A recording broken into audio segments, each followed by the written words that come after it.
Ziko siku tatu kuu za muhimu duniani, zifanyie siku kuu wowote ulimwenguni na kuimba sifa kuu kwake Mungu wa mbinguni.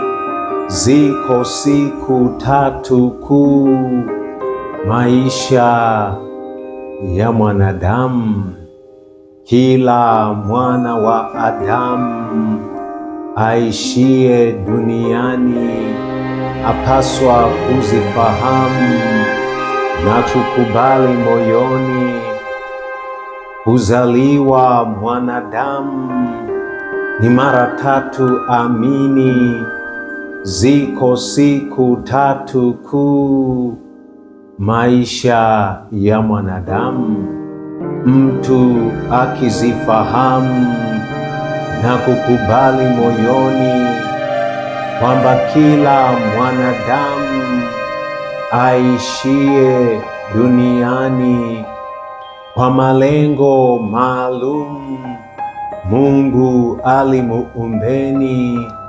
Ziko siku tatu kuu maisha ya mwanadamu, ndipo utakapokiri moyoni na mdomoni, sote kama wasafiri tuishio duniani twapasa kutafakari kila jambo kwa makini. Ziko siku tatu kuu maisha ya mwanadamu. Ya kwanza ni ile siku uliotoka tumboni, mchana au usiku, lipokuja duniani, hatari ukaipiku, ukawasili mwangani. Ziko siku tatu kuu maisha ya mwanadamu. Siku uliozaliwa ukaja ulimwenguni bila ya kujeruhiwa au kufia tumboni. Kumbuka ni majaliwa, msifu Mungu moyoni. Ziko siku tatu kuu maisha ya mwanadamu.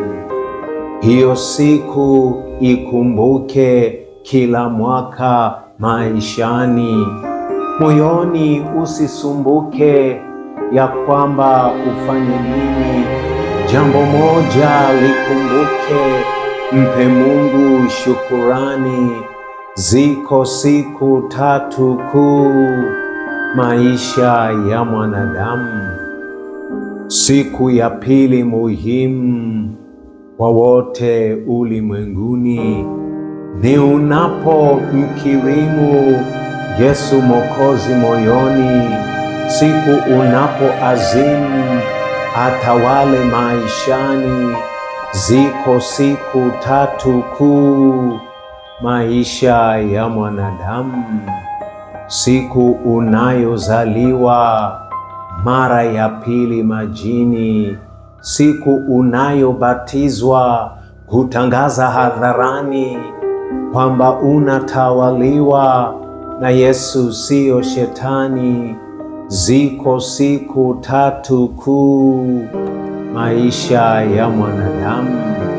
Siku unapokiri Mwokozi toka mbinguni kwa wazi, siyo kwa siri, uamuzi toka ndani. Ni vizuri siku hiyo uitunze maishani. Ziko siku tatu kuu maisha ya mwanadamu. Siku ya tatu muhimu kwa wote ulimwenguni, japo ni siku adimu, lakini ina thamani. Japo watu madhalimu wanaipuuzieni, ziko siku tatu kuu maisha ya mwanadamu.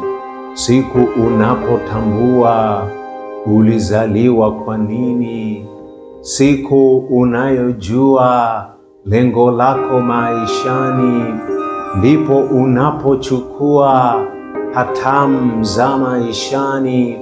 Ziko siku tatu kuu maisha ya mwanadamu, hivyo ziko siku tatu za muhimu duniani. Siku moja, mbili, tatu, zihesabu kwa makini. Rudia mara ya tatu, usiache asilani. Ziko siku tatu kuu maisha ya mwanadamu. Ya kwanza ni kuzaliwa, kuwasili duniani. Ya pili ni kuzaliwa mara ya pili rohoni. Ya tatu ni kutambua ulizaliwa kwa nini. Ziko siku tatu kuu maisha ya mwanadamu. Kila anayetambua siku hizi maishani, daima atatambua kuna Mungu mbinguni, tena atarukaruka kwa furaha ya makini. Ziko siku tatu kuu maisha ya mwanadamu.